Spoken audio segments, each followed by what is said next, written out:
मुझे लगता है आज के बाद एक सवाल बंद हो जाएगा कि आप लोगों को यह शंका क्यों होती है कि ईडी के छापे के बाद आपकी पार्टी टूट सकती है, आपके विधायक टूट सकते हैं। यह शंका क्यों होती है आपके मन में?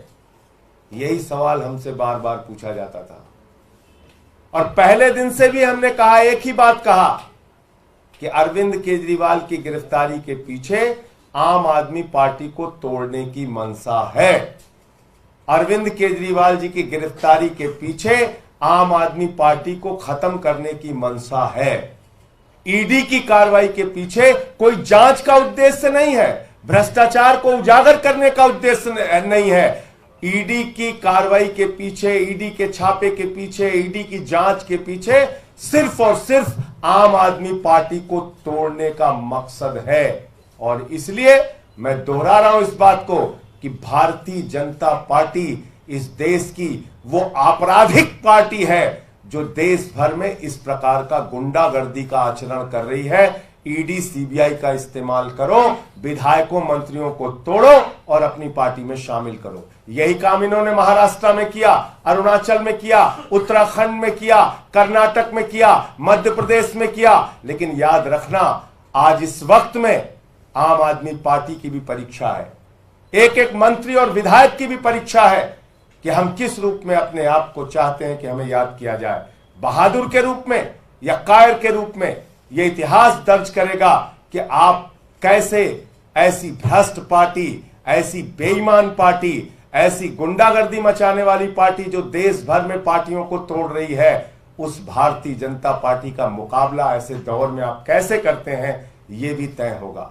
और मैं आपको दिखाना चाहता हूं, यही है राजकुमार आनंद, जिनके यहां 23 घंटे तक ईडी का छापा पड़ा था। 23 घंटे तक ईडी का छापा पड़ा था। पूरी की पूरी भारतीय जनता पार्टी ऊपर से लेकर नीचे तक चिल्ला चिल्ला कर कह रही थी राजकुमार आनंद भ्रष्ट है, राजकुमार आनंद भ्रष्ट है। पूरी की पूरी बीजेपी कह रही थी, सारा केंद्रीय नेतृत्व, इनके बड़े बड़े नेता, नड्डा जी हो, अनुराग ठाकुर हो, पीयूष गोयल हो, सब ने बयान दिया राजकुमार आनंद भ्रष्ट है। बस देखना आपको यह है बीजेपी का चाल चरित्र और चेहरा आज से लेकर कल तक, या हो सकता है जल्दी ही आपको दिखाई पड़ जाए, वो व्यक्ति जिसके लिए खुद भाजपाई, नड्डा से लेकर अमित शाह से लेकर मोदी तक सारे लोग कह रहे थे कि यह भ्रष्ट है, भ्रष्ट है, कल उसको माला पहनाते हुए शामिल करते हैं कि नहीं, ये पूरी दुनिया देख लेगी, पूरा देश देख लेगा। फिर उसके बाद पार्टी विद द डिफरेंस वाली बात मत कहना, फिर उसके बाद चाल चरित्र चेहरे वाली बात मत कहना। फिर तो भाजपाइयों कालिक लगा के अपने चेहरे पे घूमना। तुम्हारा कोई चरित्र नहीं है, कोई चरित्र नहीं है, तुम्हारा एक ही चरित्र है, पार्टियों को तोड़ो, सरकारों को गिराओ, लोकतंत्र को खत्म करो, संविधान को खत्म करो। लेकिन तुमसे आम आदमी पार्टी के जो निष्ठावान कार्यकर्ता हैं, जो हमारे विधायक और मंत्री हैं, ठीक है, कुछ लोग इस लड़ाई में पीछे हटेंगे, हम जानते हैं कुछ लोग इस लड़ाई में पीछे हटेंगे, कुछ लोग टूटेंगे, किसी का मनोबल कमजोर होगा, लेकिन लंबी तादाद, बड़ी तादाद उन लोगों की है जो इन परिस्थितियों का मुकाबला करेंगे। साथी मनीष सिसोदिया जी हों, सत्येंद्र जैन जी हों, अरविंद केजरीवाल जी की गिरफ्तारी के बाद भी पूरी की पूरी पार्टी एकजुट है, लामबंद है। किसी को आप बताइए, हमसे सवाल पूछते थे टीवी चैनल वाले, कहां से आपके विधायकों से संपर्क कर लिया गया, किसको तोड़ने की कोशिश की गई, कैसे आप हवा हवाई बातें करते हैं?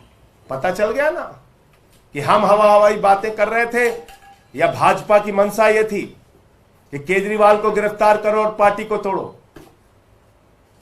हम तब भी सच थे, आज भी सच है और आगे भी सच रहेंगे और उसी सच्चाई के साथ लड़ेंगे। आतिशी जी ने जब आरोप लगाया, जब सौरभ भारद्वाज जी ने आरोप लगाया, जब यहां बार बार इन लोगों ने कहा, हमारे माननीय मंत्रियों ने, कि ये सब खेल चल रहा है बीजेपी वालों का, एक मीडिया वाला यकीन नहीं कर रहा था, सब हमसे उल्टा सवाल पूछ रहे थे।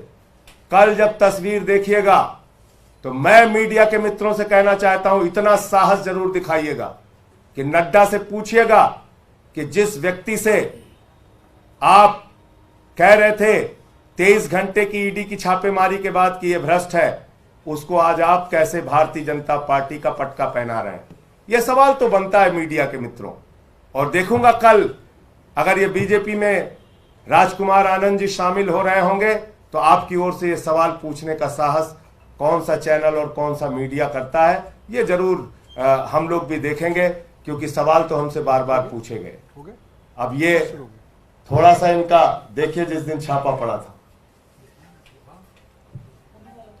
यही चलाओ, ये बीजेपी का बयान आया था उस दिन। आम आदमी पार्टी और केजरीवाल जी को समझना चाहिए कि आज धरने और ड्रामे का समय नहीं है, आज अपने दायित्व को निभाने का समय है, जांच में हिस्सा बनने का समय है, विक्टिमहुड कार्ड नहीं, भ्रष्टाचार का रिपोर्ट कार्ड देने का समय है। बस रोक दो। और जो पार्टी ये भ्रष्टाचार का रिपोर्ट कार्ड मांग रहे थे जिस दिन ईडी का छापा पड़ा था राजकुमार आनंद पे। तो और बाकी क्योंकि सरकार के वरिष्ठ मंत्री हैं सौरभ भारद्वाज जी, इनको बीच बीच में जब मैं उस वक्त जेल में होता था तो जेल में टीवी जो चलती थी समाचार देखता था, बहुत सारी सच्चाई का खुलासा पहले भी ये कर चुके हैं।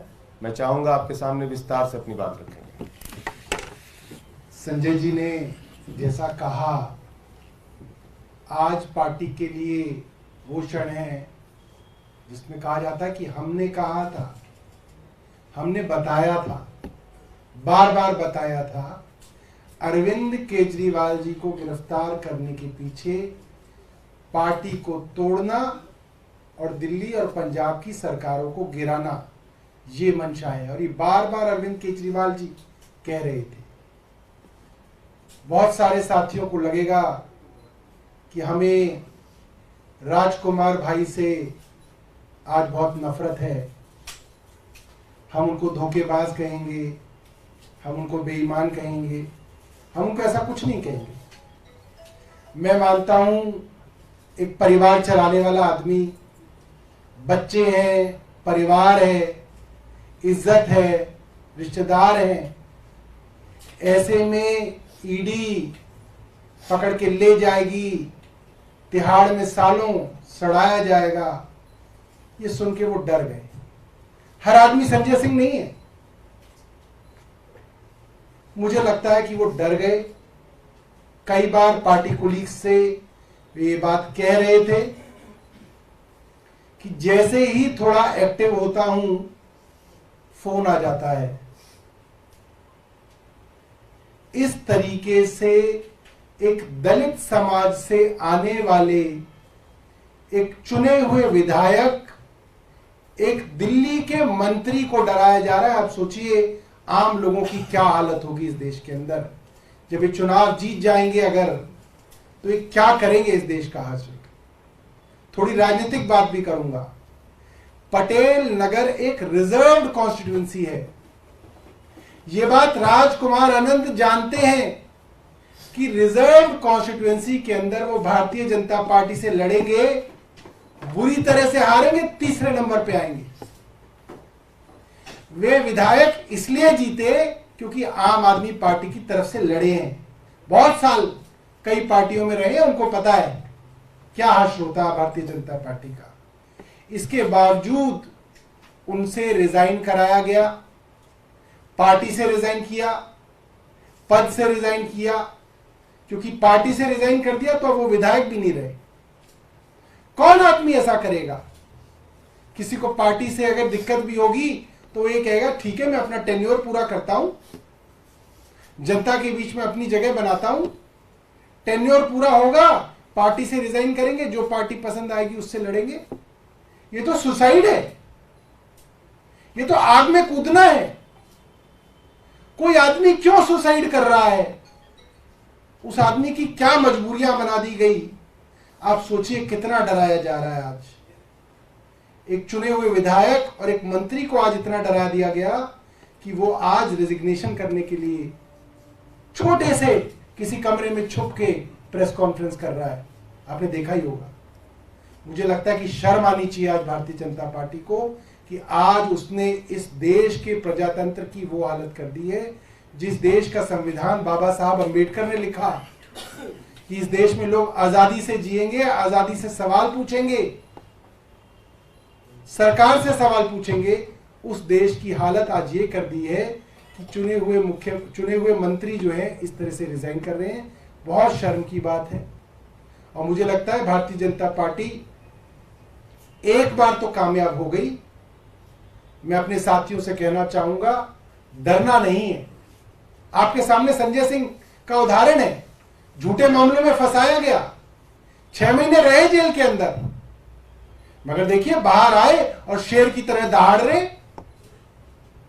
संजय सिंह बनना है, मनीष सिसोदिया बनना है, अरविंद केजरीवाल बनना है, सत्येंद्र जैन बनना है, राजकुमार आनंद नहीं बनना। हमें उनसे पूरी सहानुभूति है, मगर पार्टी में राजकुमार आनंद के लिए सहानुभूति सिर्फ इसलिए कि वो डर गए, मगर हमें राजकुमार आनंद नहीं बनना, हमें संजय सिंह और अरविंद केजरीवाल बनना है। बहुत बहुत धन्यवाद। एक इसमें जानकारी और मिली है, चाहे आप लोग कंफर्म कर लीजिएगा, कि उनके आसपास के लोगों ने यह भी बताया कि संभवतः 12 अप्रैल का ईडी का नोटिस भी उनको मिला था। और आज तारीख कितनी है? 10 अप्रैल। 10 अप्रैल। अभी मंत्रिमंडल में कौन नया मंत्री होगा? आरोप लगा के कह रहे हैं कि अब जिस सपने के साथ वो आए थे, बाबा साहब के सपने के साथ, वो आप लोगों ने पूरा नहीं तो किया। 23 घंटे की छापेमारी के बाद क्या बोला था उन्होंने, वो भी सुनाइए। सुनाइए भाई, लाइए हम सुना देते हैं। दिल्ली के समाज कल्याण मंत्री राजकुमार आनंद हमारे साथ हैं, जिनके घर से ईडी की टीम 22-23 घंटे की छापेमारी के बाद निकली है।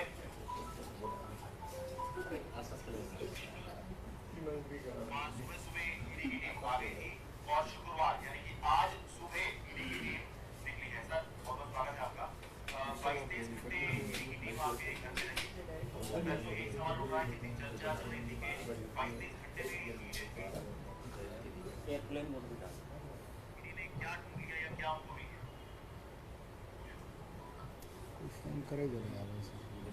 इसका लाइव चला था। लाइव चला दे बैरर।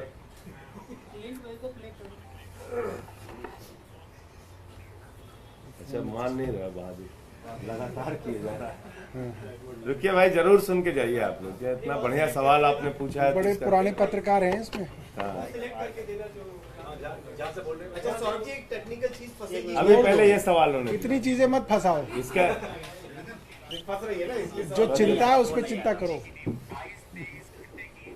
सही, इसको टच करो। सुबह सुबह ईडी की टीम आ गई थी और शुक्रवार यानी कि आज सुबह ईडी की टीम निकली है। सर बहुत बहुत स्वागत है आपका। 22-23 घंटे ईडी की टीम आपके घर पे रही। तो पहले तो यही सवाल उठ रहा है, कितनी चर्चा चल रही थी कि 22-23 घंटे में ईडी ने क्या ढूंढ लिया या क्या उनको मिल गया? कुछ भी नहीं उनको मिला। पूरे दिन वो बार-बार अपनी कमरों में बार-बार जाते रहे। कुछ छुपाया होगा, कुछ तो निकलेगा आपके पास, कुछ और कैश होगा, कुछ ज्वेलरी होगी, लेकिन जो है वो है। तो उनको अंदर कुछ नहीं मिला। और अजीबोगरीब तरह के सवाल, कोई कार्मिक से नाम बता देते, इन लोगों को जानते हो आप? अरे भाई मैं तो सुना ही पहली बार है नाम।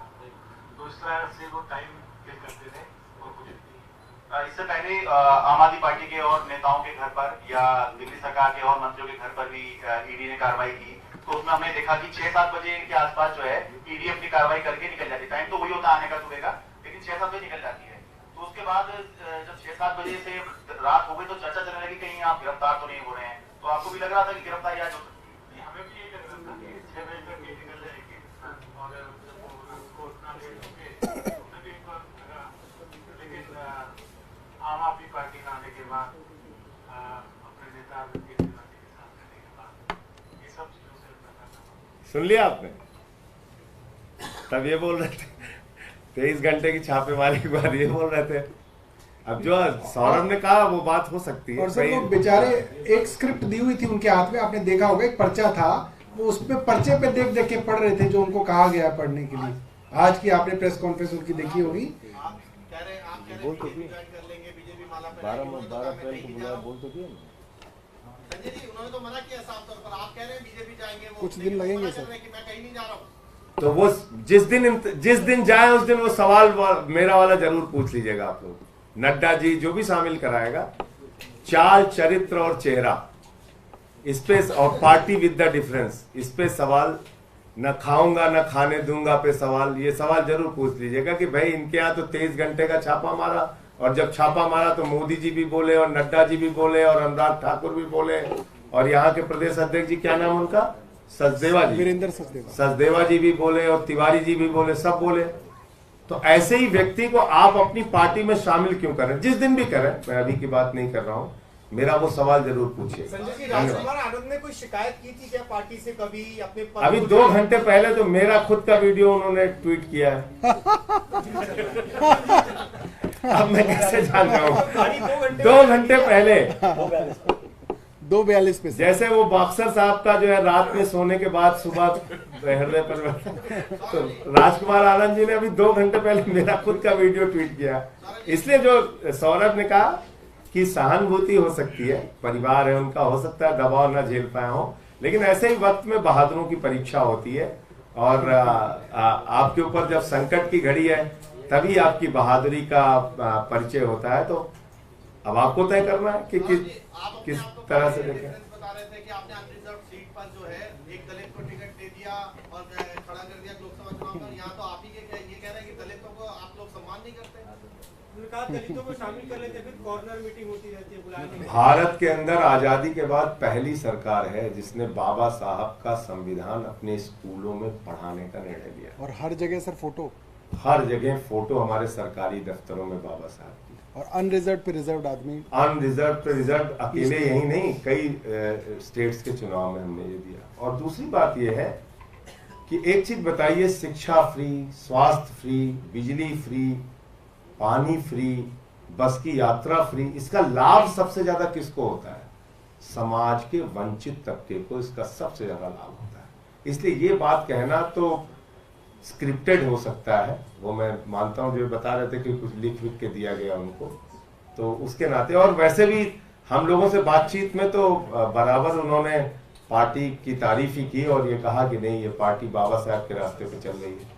अगर आपने हमारा अभी तक चैनल सब्सक्राइब नहीं किया है तो कृपया चैनल सब्सक्राइब कर लें, लाइक करें, शेयर करें, कमेंट करें।